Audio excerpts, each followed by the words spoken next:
MP board कक्षा 10वीं के विद्यार्थियों को प्रश्न बैंक और परीक्षा अध्ययन दोनों से मिला के मैं यहाँ पे आईएमपी प्रश्न बता रहा हूँ और इन सभी प्रश्नों को आपको पढ़ के वार्षिक परीक्षा में जाना है। साथ ही साथ आप अर्धवार्षिक पेपर में भी जा सकते हो इन्हें पढ़ के। यहाँ से आपको प्रश्न देखने को मिलेगा ही मिलेगा। तो आपको ज़्यादा नहीं पढ़ना है, जितना प्रश्न आपको दिया जा रहा है सिर्फ उतना ही पढ़ना है। तो मैं दोनों को मिला के आप लोगों को प्रश्न बता रहा हूँ और यहीं से ही प्रश्न बनेगा, आपको और कहीं से पढ़ने की आवश्यकता नहीं है। तो चलो दिखाता हूँ मैं आप लोगों को प्रश्न। तो देखो, पहला प्रश्न क्या है यहाँ पे, ये जो है ना अध्याय 6 से विनिर्माण उद्योग से है ना, तो भूगोल वाला टॉपिक है। तो देखो पहला प्रश्न है, कच्चे माल के आधार पर उद्योग कितने प्रकार के होते हैं। तो उद्योग जो है ना दो प्रकार के होते हैं। निम्नलिखित में से कौन सा उपभोक्ता उद्योग है। तो उपभोक्ता उद्योग कौन सा है, तो उत्तर क्या लेना है, गन्ना उद्योग को लेना है। ठीक है, यहाँ पे राइट करते चलते हैं। इसके बाद निम्नलिखित में से कौन सा उर्वरक उद्योग है, तो उत्तर क्या लेना है, यहाँ पे डीएपी उद्योग को लेना है। उर्वरक उद्योग यही बस है। ठीक, उर्वरक मतलब खाद बनाने वाला। भारत के किस राज्य में चीनी का सबसे ज्यादा उत्पादन है। तो राज्य जो है वो है उत्तर प्रदेश, क्योंकि उत्तर प्रदेश में सबसे ज्यादा गन्ना लगाया जाता है, तो वहां पे चीनी भी उत्पादन ज्यादा होगा। पांचवा है, निम्न में से उपभोक्ता आधारित उद्योग है। तो उत्तर क्या लेना है, चीनी उद्योग है, उपभोक्ता आधारित उद्योग है। इसके अलावा इसमें वस्तुनिष्ठ प्रश्न में और कुछ प्रश्न है, दिखाता हूं मैं आपको। देखो यहाँ पे है, निम्नलिखित में से कौन सा उद्योग दूरभाषा कंप्यूटर आदि संयंत्र निर्मित करते हैं। तो उत्तर क्या लेना है, यहाँ पे इलेक्ट्रॉनिकल लेना है, इलेक्ट्रॉनिक लेना है। ठीक है, निम्न में से कौन सा रेशम उद्योग का प्रमुख केंद्र है। तो उत्तर क्या लेना है, यहाँ पे मैसूर लेना है। उद्योग निम्न में से किस प्रदूषण के लिए उत्तरदायी है। तो उत्तर क्या लेना है, यहाँ पे आपको उत्तर लेना है यहाँ पे उपरोक्त सभी, मतलब वायु जल और ध्वनि जल, ये तीनों आ जाएगा, मतलब यहाँ पे उपरोक्त सभी लेना है। और निम्न में से कौन सा उद्योग बॉक्साइट को कच्चे माल के रूप में प्रयोग किया जाता है। तो एल्यूमिनियम जो है ना, ये आएगा इसका उत्तर। ठीक है, चलो अब आगे देखते हैं, रिक्त स्थान देखते हैं। तो देखो रिक्त स्थान को, तो रिक्त स्थान में पहला प्रश्न है, भारत विनिर्माण उद्योग से कुल घरेलू उत्पादन का खालिस्तान प्रतिशत प्राप्त करता है। तो यहाँ पे उत्तर लेना है 17.2%। नेक्स्ट है, भारत के रसायन उद्योग का एशिया महाद्वीप में खालिस्तान स्थान है। तो एशिया महाद्वीप में तीसरा स्थान है, तीसरा स्थान लेना है। पंजाब, गुजरात, तमिलनाडु, उत्तर प्रदेश तथा केरल राज्य कुल उर्वरक उत्पादन का खालिस्तान प्रतिशत उत्पादन करते हैं। तो यहाँ पे आपको लेना है कुल उत्पादन का 50%। ठीक है, केरल राज्य, यहाँ पे पंजाब, गुजरात, तमिलनाडु भी आता है। बोकारो इस्पात संयंत्र सन खालिस्तान में स्थापित किया गया था। तो ये 1972 में स्थापित किया गया था। बजाज ऑटो उद्योग खालिस्तान है। तो क्या है, एनजीओ बोल सकते हो, या एनजीओ ना कह के निजी बोल सकते हो, चलो निजी क्षेत्र बोलते हैं। ठीक है, प्राइवेट सेक्टर। स्मेल्टिंग खालिस्तान उद्योग है। तो उत्तर क्या लेना है, धातु शोधन, धातु शोधन है। ठीक है, इसके अलावा मैं आपको और दिखाता हूँ, और प्रश्न है मेरे पास। हम जितने भी प्रश्न, मतलब आप लोगों को मैं जितना भी बताऊंगा वो सब आपको पढ़ना है। ठीक है, विनिर्माण उद्योग समानता खालिस्तान की रीढ़ समझे जाते हैं। तो ये आर्थिक आ जाएगा। यहाँ पे देखो क्या लिया है, आर्थिक पहला में। मनुष्य का वस्तु निर्माण करने का कार्य खालिस्तान कहलाता है, तो उद्योग कहलाता है। पिछले 2 दशकों में सकल घरेलू उत्पाद में विनिर्माण उद्योग का योगदान कितना था, 17%। ठीक है, कितना था योगदान, 17%। ठीक है, आगे देखते हैं। इसके बाद देखो सही जोड़ी मिलाओ देख लेते हैं। तो सही जोड़ी मिलाओ में देखो, उर्वरक उद्योग, उर्वरक उद्योग को लेना है, यूरिया जो है ना ये उर्वरक है।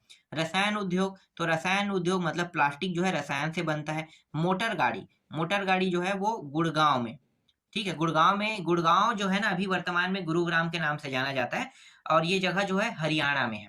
ये बहुत मतलब विकास होने वाला जगह है। ऐसा लगता है कि ये एक दुबई जैसा लगता है। जो भी वहां पे रहते हैं तो उन लोगों से पूछ के देखना, या जो घूमने गए हैं उनसे। गुरुग्राम जो है ना बहुत डेवलप है। वहां पे बहुत सारे, जैसे गूगल का जो सेंटर वही है, तो बहुत बड़े बड़े कंपनियों का जो सेंटर है ना वहीं पे है।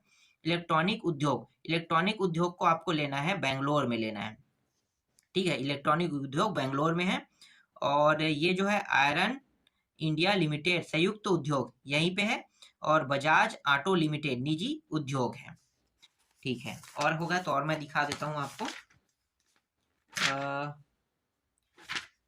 ठीक है, इसमें ज्यादा कुछ नहीं, आपको यहीं पे दिखाता हूँ। चलो आगे दिखते हैं। इसके बाद देखो सत्य असत्य में आते हैं। सत्य असत्य कहाँ पे, यहाँ पे। कृषि तथा उद्योग एक दूसरे के पूरक है, ये सत्य है, तो राइट करूंगा मैं वहां पे, असत्य को गलत करना है। लेकिन आपको उत्तर में क्या लिखना है, सत्य असत्य लिखना है ना। तृतीय कार्यों में लगे व्यक्ति कच्चे माल को परिष्कृत वस्तुओं में परिवर्तित करते हैं, तो ये असत्य है, गलत कर दो इसको। सार्वजनिक क्षेत्र के उद्योग जैसे रिलायंस टिस्को है, तो ये असत्य है। ठीक है, सार्वजनिक क्षेत्र के नहीं है, निजी क्षेत्र के हैं। उर्वरक बनाने का कच्चा माल लोहा, अयस्क, कोयला एवं चूना है, यह असत्य है, क्योंकि इससे नहीं बनता है उर्वरक। हाँ, हो तो गया ना। चलो यहाँ पे और है, उसको भी दिखा देता हूं मैं। कृषि तथा उद्योग एक दूसरे के पूरक है, ये सत्य है। तृतीय कार्यों, ये सत्य है। तृतीय कार्यों में लगे कच्चे माल के परिष्कृत, ये तो ले चुके हैं। एक मिनट, इसको दोबारा मैं क्यों दिखा रहा हूँ। ठीक है, यहाँ पे देख लेते हैं, एक शब्द एक वाक्य में उत्तर। देखो भेल उद्योग कहाँ पर स्थित है, तो इसको आपको कहाँ पे लेना है, दिल्ली ले लेना है। ठीक है, एक शब्द में डायरेक्ट आपको ले लेना है दिल्ली। टिस्को किस प्रकार का उद्योग है, तो टिस्को जो है ना, ये निजी क्षेत्र है, निजी क्षेत्र लेना है उत्तर में। बॉक्साइट किस उद्योग के लिए कच्चा माल प्रयुक्त करता है, एल्यूमिनियम। ठीक है, एल लिख लेता हूँ, एल्यूमिनियम होता है इसका मतलब। स्वामित्व के आधार पर उद्योग को कितने भागों में बांटा गया है, तो 3 वर्गों में, 3 भागों या 3 वर्गों में बांटा गया है, इस तरह से आप बता सकते हो। ठीक है, चलो आगे देखते हैं। इसके बाद देखो यहाँ पे है, एक शब्द एक वाक्य में और कुछ प्रश्न, जैसे कि कच्चे पदार्थ के मूल्यवान उत्पाद में परिवर्तन कर अधिक मात्रा में वस्तुओं के उत्पादन को क्या कहा जाता है, तो यहाँ पे विनिर्माण लेना है। ठीक है, हवाई जहाज, बर्तन व तार बनाने में किस धातु का प्रयोग किया जाता है, तो एल्यूमिनियम का। उद्योग स्थापना, विस्तार व निवेश की उदार नीति को क्या कहते हैं, तो उदारीकरण कहते हैं।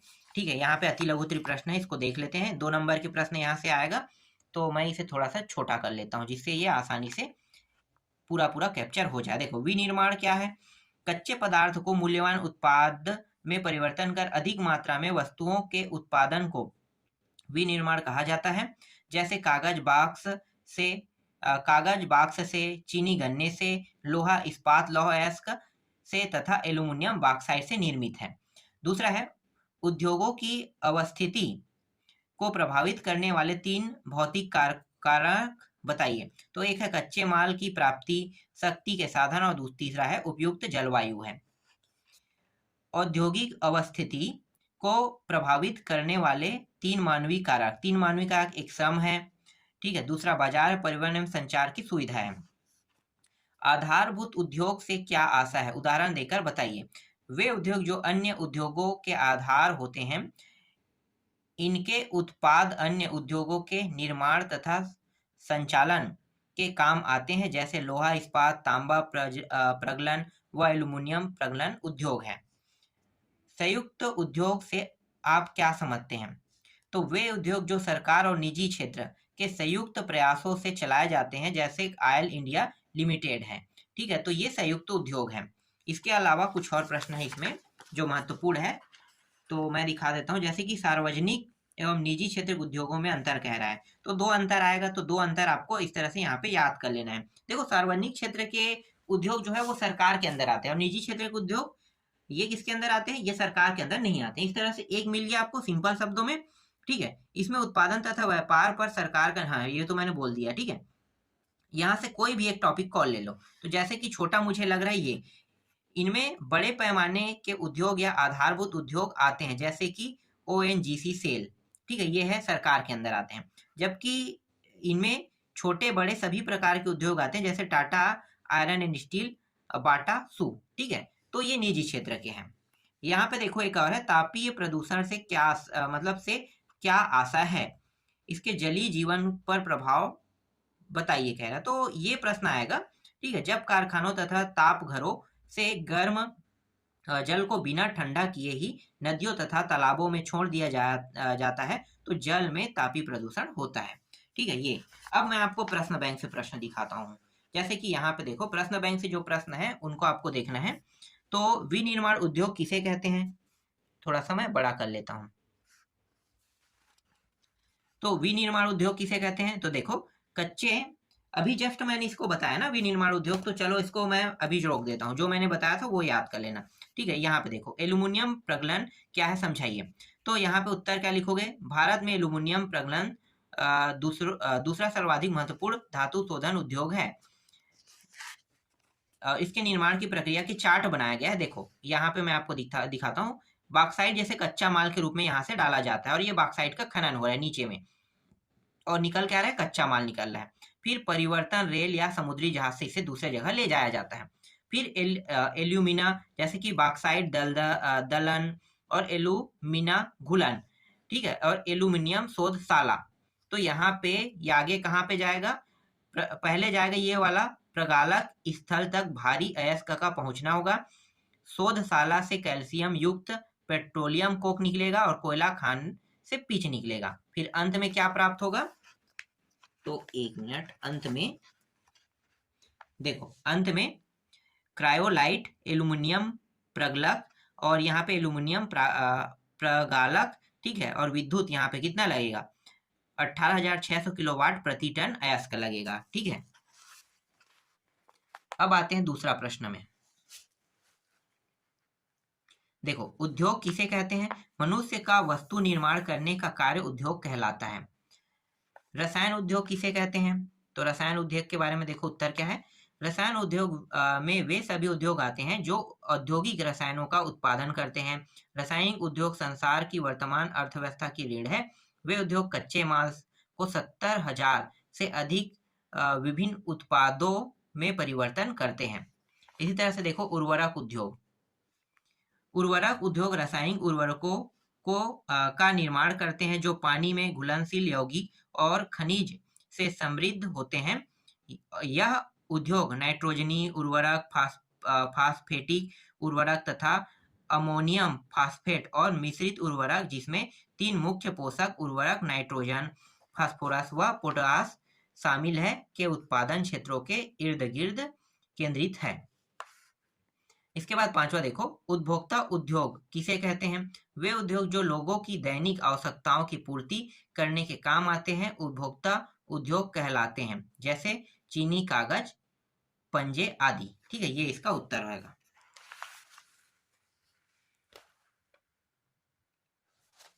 इसके बाद देखो सातवां प्रश्न। सातवां प्रश्न क्या है?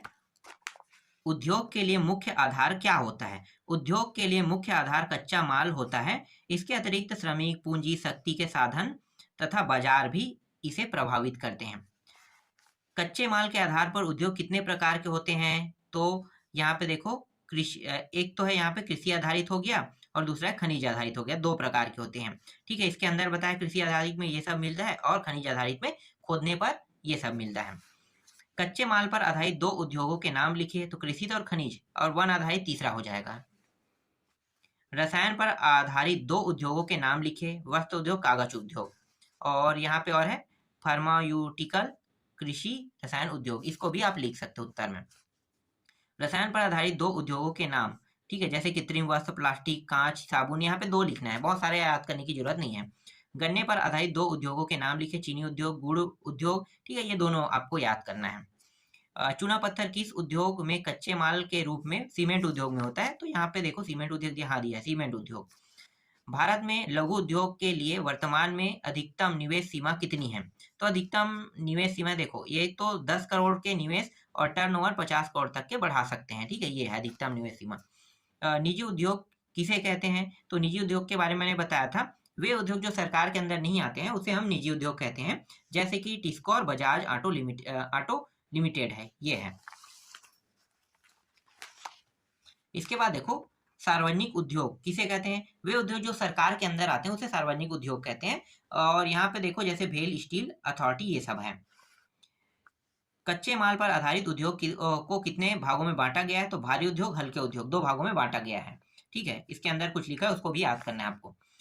उर्वरक उद्योग भार में कहाँ पर केंद्रित है? तो उत्तर क्या लिखना है उर्वरक उद्योग के बारे में। यहाँ पे देखो, यहाँ पे मैंने आपको बताया था ना कि आंध्र प्रदेश, मध्य प्रदेश, उड़ीसा, राजस्थान, बिहार, ये सब एरिया है। ठीक है, यहाँ पे है। औद्योगिक प्रदूषण किसे कहते हैं? औद्योगिक प्रदूषण के प्रकार लिखिए। तो देखो, औद्योगिक प्रदूषण क्या होगा? देखो, औद्योगिक मतलब उद्योग, ठीक है। तो उद्योग से निकलने वाले जो गंदे जल है, इसे नदी में छोड़ दिया जाता है, जिससे जल प्रदूषण होता है। वायु वायु से वायु प्रदूषण होता है, तो ये औद्योगिक प्रदूषण है। ठीक है, तो यहाँ पे देखो बताया गया है, वायु, जल प्रदूषण, ध्वनि और भूमि प्रदूषण। ठीक है, ये सब कारण होते हैं। नेक्स्ट है पर्यावरण निम्नलिखित की रोकथाम के कोई दो उपाय लिखें। ठीक है, तो दो उपाय लिखना है। एक तो ये है, एक उपाय न्यूनतम उपयोग तथा जल का दो या अधिक उत्तरोत्तर अवस्थाओं में पुनर्चक्रण द्वारा पुनः उपयोग करना। और दूसरा क्या है? दूसरा यहाँ पे नदियों व तालाबों में गर्म जल तथा अपशिष्ट पदार्थों को प्रवाहित करने से पहले उनका शोधन करना। उसके बाद आप वहां पे प्रवाहित कर सकते हैं। औद्योगिक अपशिष्ट का शोधन के कोई दो उपाय लिखें। तो जैसे यांत्रिक है और एक जैविक है। वायु प्रदूषण में पाई जाने वाली अनचाही गैस, तो अनचाही गैस कौन सा? सल्फर डाइऑक्साइड है और कार्बन मोनोऑक्साइड है। जल प्रदूषण के कोई दो कारण लिखिए। तो दो कारण कौन कौन से हैं? तो देखो, एक तो है उद्योग के जो कार्बनिक और अकार्बनिक अपशिष्ट है ना, उसको नदियों में छोड़ दिया जाता है, तो प्रदूषण होता है। और दूसरा क्या है?